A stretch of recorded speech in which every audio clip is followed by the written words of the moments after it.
here at Miss Cindy's Kitchen. We're going to show you another chicken recipe. And Tyler was showing me this recipe he found on the back of this Corn Flake box. This is the brand that Aldi carries, Millville.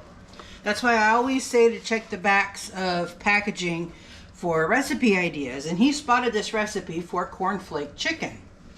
And it calls for 2.5 cups of corn flakes crushed.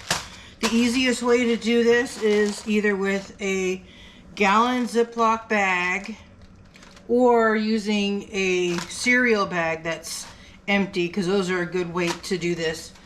And it calls for 2 teaspoons of salt, a teaspoon of ground pepper, a teaspoon of paprika, a teaspoon of garlic salt, and for the wet ingredients, it calls for eggs, a 1/4 cup of milk, a tablespoon of spicy mustard, and 2 tablespoons of spicy mustard, 2 tablespoons of honey, and then we're going to mix that all up, dip the chicken in the wet mixture, then dip the chicken in the dry mixture, and then we're going to put it on the baking sheet, which I've already sprayed with nonstick spray. Just whatever nonstick cooking spray you have on hand. And then after we bread it and place it on the baking sheet, we're going to drizzle it with melted butter, which I already have ready. And then we're going to bake it at 400 degrees for approximately 30 minutes.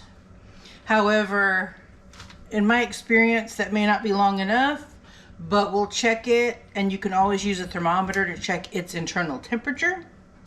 So make sure you like and subscribe and share this video to all of your friends, and leave us a comment, and keep coming back and visiting us. We're going to post new recipes more frequently. So anyway, let's get started. So the first thing I'm going to do is take my handy dandy rolling pin. This is an heirloom from my dad's mother. So the easiest way to crush cereal is either a zipper bag or a cereal bag. You don't want to get too aggressive because these bags will break.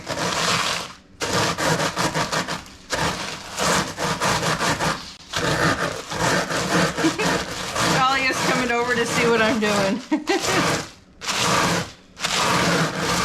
This dog is my sidekick.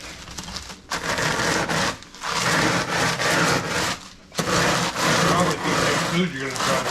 Yeah. Well, and I officially have a 65-pound shadow, or however much she weighs. No matter where I go, she follows me. So, I guess she feels the need to protect me, be my personal escort around the house. Be it to the kitchen or to the restroom, she's always by my side. But I make her wait outside the restroom. So we're going to put the crushed corn flakes into the bowl. Alright. So we're going to see, there's the corn flakes, and now we're going to add in our seasonings. And it calls for 2 teaspoons of salt.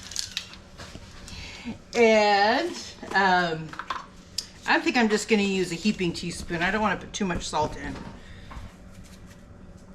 So we got the salt. It says iodized salt. However, I prefer pink Himalayan salt. And then a teaspoon of paprika. And for those of you who may not be familiar, paprika is basically just dried crushed bell peppers. So it's mild but flavorful. And we have next a teaspoon of garlic powder. And got a little kickback from that, all the spices. Plus yesterday I did yard work and didn't wear a mask, and I got dust everywhere. So if you do yard work, people, wear a mask. Especially if you have breathing problems like me. That was not a good move on my part. And then we need, how much pepper does it say? A teaspoon of pepper. Well, that'll give it a little bit of kick here. So, as much as I like fresh cracked pepper in most foods recipes, it's easy to use ground black pepper. So there we go. Nice. And I'm going to use the whisk to stir up the dry ingredients.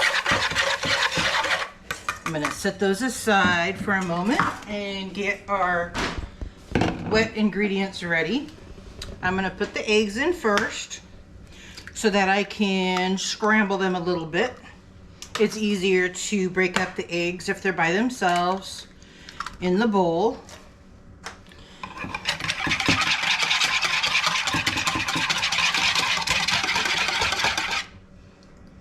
All right, then we have 1/4 cup of milk. And then we're gonna have 2 teaspoons each of mustard and honey. So, also for spicy brown, I'm sure Dijon would work as well.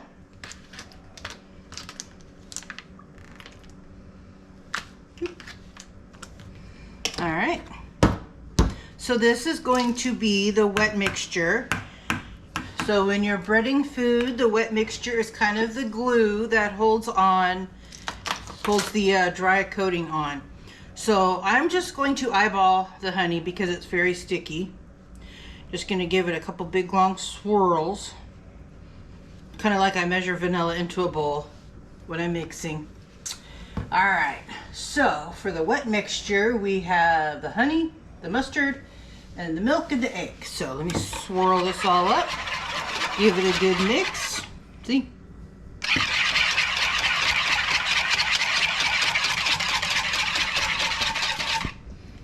All right, I think that's all uniformly mixed up.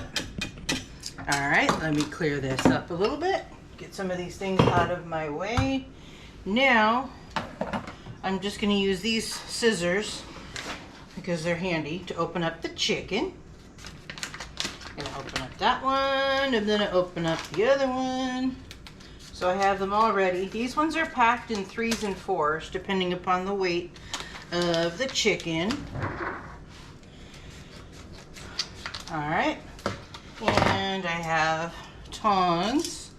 So I'm gonna take the chicken legs out and first put them in the wet and then into the dry. So while you're watching me do this, make sure you like and subscribe and share this video to your friends and leave us a comment. See, there's the all the flavory goop all over the chicken leg.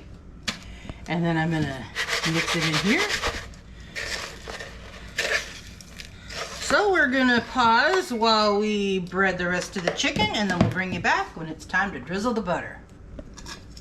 All right, and we're back, and I have breaded the remainder of the chicken legs.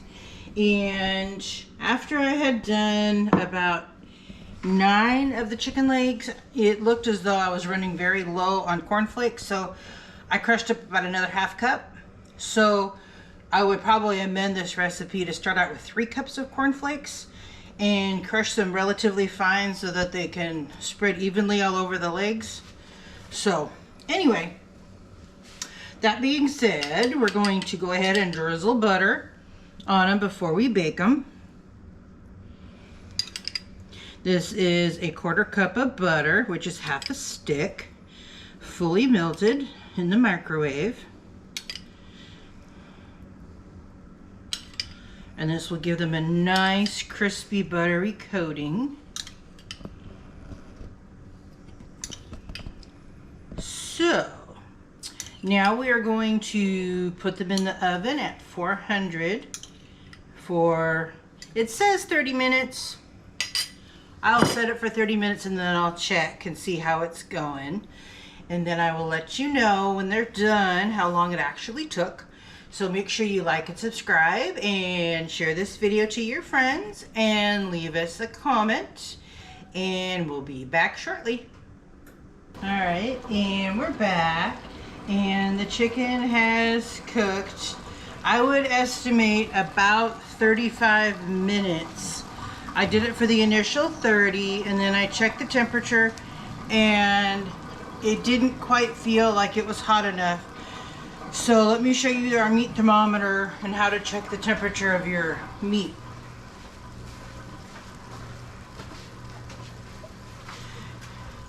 This is just an old-fashioned analog thermometer.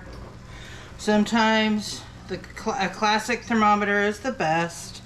And I'm going to take one of the fattest chicken legs. We'll do this one because it's closer to the camera. And you get it into the heart of the meat. And then you want it to get to 165 degrees. And that will show you that the chicken is done. And generally with bone-in meat, especially poultry, you got to check it at the thickest part of the meat. So it looks like it's rising steadily. Mm-hmm. And the temperature will continue to rise after the meat comes out of the oven. So we are at 160 going up to 165. So I'm going to call that good. So alternately, you could get one of those instant read thermometers that's like a little needle with a digital device to read the temperature. I've just had this one forever and it works. So it's my handy dandy thermometer, just like Dora would say. So anyway, we're gonna let this sit and cool for at least 10 minutes so it's not extremely hot for our taste test. So generally you need to let meat rest for at least 10 minutes after it comes out of the oven, so all the juices can settle. So while you're waiting for the taste test, make sure you've liked and subscribed and share this video to all of your friends and leave us a comment, and we'll be right back. And everybody's favorite time, especially my dear son's favorite time, you can... Oh, Dahlia wants to get in on the action. What do you do with the taste test? I'm here. She is the most loving, hugging dog. Anyway, so I'm going to give Logan a couple chicken legs. Yes.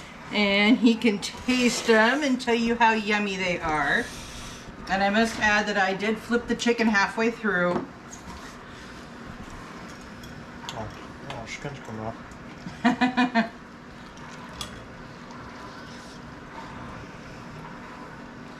Steamy, hot, and delicious. Yes. You can see the steam coming off the chicken. Yeah. Wow. Still pretty hot. It's smoking. The Frosted Flakes coating's got an interesting flavor to it. I like Corn Flakes. Corn Flakes. Corn Flakes, not Frosted Flakes. What am I talking about? You mean called sweet chicken? Yeah. Very good. All right. Well, thank you again for joining us, and just make sure that you have liked and subscribed, and come back again soon for the next video. Thank you for watching Miss Cindy's Kitchen. To get more recipes like this one, subscribe to the channel and hit the bell for notifications when new videos are uploaded. Share it out to your friends, family, neighbors, and leave us a comment to let us know how this recipe worked for you. And don't forget to hit that like button. Again, thank you for watching Miss Cindy's Kitchen.